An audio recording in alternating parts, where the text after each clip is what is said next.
குழந்தைகளே, நாம் தினமும் நம்மைச் சுற்றி நிறைய இயக்கங்களை பார்க்கிறோம்.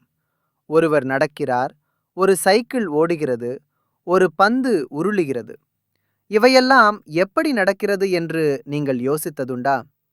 ஒரு பொருள் தானாகவே நகருமா? அல்லது யாராவது அதை நகர்த்தினால்தான் நகருமா? ஒரு பொருள் நகர வேண்டுமென்றால் அதற்கு ஏதோ ஒரு காரணம் தேவை. அந்த காரணமேதான் விசை.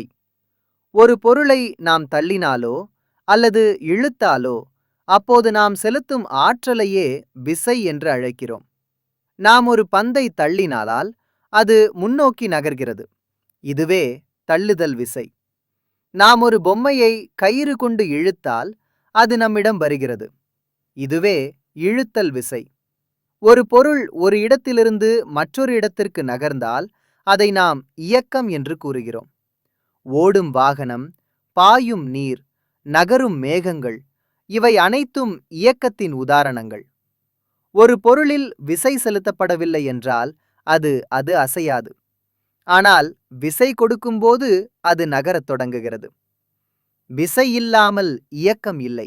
இந்த பாடத்தில் நாம் கற்கப் போவது விசை என்றால் என்ன, தள்ளுதல், இழுத்தல், தொடுவிசை, தொடாவிசை மற்றும் விசை ஒரு பொருளின் இயக்கம், திசை, வடிவத்தை எவ்வாறு மாற்றுகிறது என்பதையும்.